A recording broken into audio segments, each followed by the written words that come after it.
everyone, it's Lucy from KBeautyHobbit.com. Welcome back to my channel, or welcome if you are new. I love making nail tutorials, and I've been working on this new thing with nail strips. I've been putting structured gel over them and just seeing how that goes.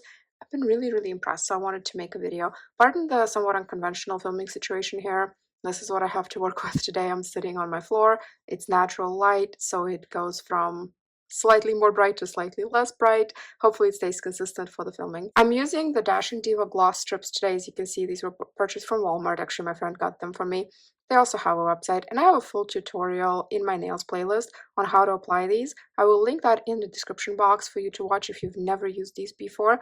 But in a nutshell, you just prep your nails, push back the cuticles, remove any excess oil, pick a size that works for you from the arrangement of sizes or the 32 that come in here, put them on, push them down, trim the excess, and file to make the edges smooth. I do have to say that while I'm not new to gloss and actually typically really like gloss, you don't need a light with these.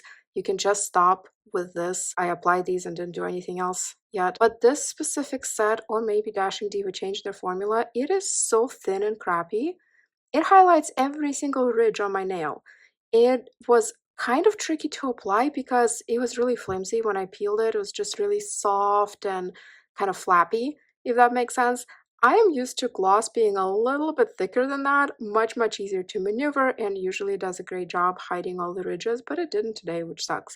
I'll see if I can maybe hide some of that with the builder gel. None of this video is sponsored. Everything except for one thing in here was purchased with my own money. I saw somebody on TikTok praise this brand, KBeautyHobbit. It's a Japanese brand, but they have a US website. I'll put a link in the description box.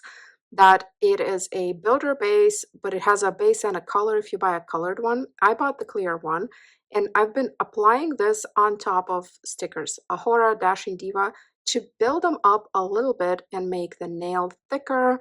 It makes everything look a little bit better and a little bit more like I actually got a manicure professionally, because right now, as you can see, these stickers are so thin.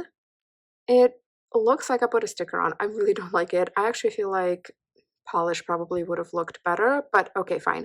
I've been using this KBeautyHobbit builder base though over Ohora strips, which are just fine. They don't look flimsy and don't highlight all of my ridges.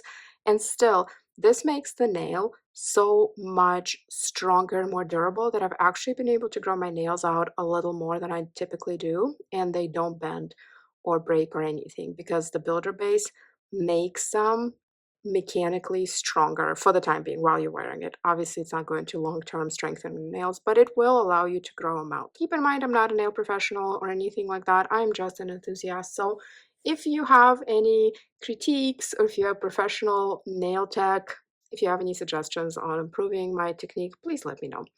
Okay, so I applied these Dashing Diva stickers. Didn't do anything else to them other than trim and file. I'm wearing my UV protection gloves. I have my lamp right here and my builder gel. I'm going to gently shake it, not shake it up and down, but swirl it a little bit side to side like that. And I'm not using any other base or anything else. Depending on the brand of builder gel that you get, sometimes you need a separate base for it. So please read the instructions. Based on what you're buying, you might need a separate base. This brand does not need a base. And if you buy a color, mine is clear, but if you buy a color, you don't need a base for your color either.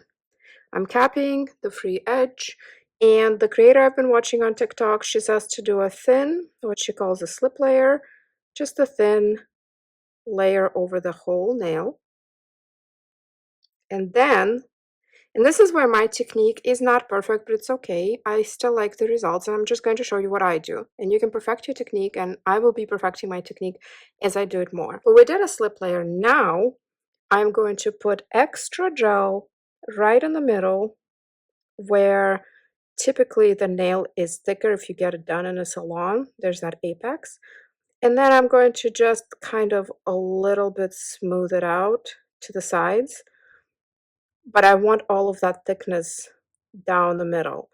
And a trick that my friend taught me, who gets her nails done professionally a lot, is you can turn it upside down, your nail, just parallel to the ground, because then the gravity will pull that gel even more a little bit to create that better apex.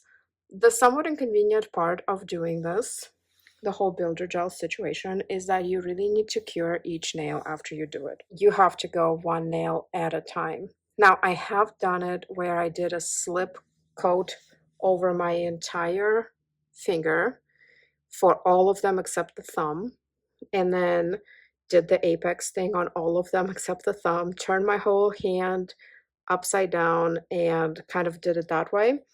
But the apex was not pronounced. It kind of self-leveled and it just was not that great. So I don't recommend doing that if you want what I would consider close to perfection. A bit of an angle change. I'm done doing the builder gel on all the nails. I've cured them.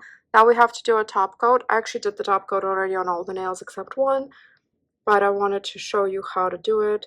Typically I do the whole hand with it and then cure. And it's really important to cure all the way. So what I do is always start by capping the free edge, which is the edge of the nail that is free. It's important to do that so that your stickers are not lifting. And the builder gel typically requires a top coat. Follow the instructions on your brand, but the brand I'm using requires a top coat, and even after curing the builder gel, it's still pretty sticky to the touch, tacky, if you don't use a top coat or until you use a top coat. I do that with all the fingers and then cure for 60 seconds under my lamp. Sometimes I'll do 2 rounds just depending on how I feel that day. But it's very, very, very important to cure your gels all the way and not have any on the skin. If you get any on the skin when you're applying them, wipe it off before you cure because you can get a skin allergy. It's all done. These are fully cured. You can see a huge difference in how much ridging is showing. Yes, you can still see some ridges here, which I always say if you have ridged nails, going with a pattern design is a pretty smart idea. These are obviously a solid color, but still, the difference between this versus no builder gel is huge. And you could probably achieve similar results by doing a lot of top coats, top coat after top coat after top coat to build it up like that. But with a builder gel, it just takes one slip coat and then that extra apex buildup. I do love how these are just domed. Again, I'm still learning how to do it, and typically these turn out a little bit better when I'm not doing them sitting on my floor with a camera between me and my nails. But I wanted to show you the technique, or at least give you an idea, so that if you wanted to try it for yourself, you could, and you can see how awesome this thumb turned out. Again, I was using this Cocoist builder gel, non-sponsored, not gifted, and this Alice and Bella Brilliant top coat. This was gifted to me. I'll put a link in the description box to their Amazon storefront, also not sponsored. It works well for me, so I keep using it. And the sun is out. So thank you so much for joining me today. Let me know your own favorite tips and tricks. Every time I think there's nothing else to learn about applying gel strips, I get something new suggested to me, or I find something new online. So I'm always open to suggestions. Thank you very much for joining me today. Hope you're having a great rest of your week. See you in my next video. Until then, please remember to always listen to your skin. Thank you so much. Bye.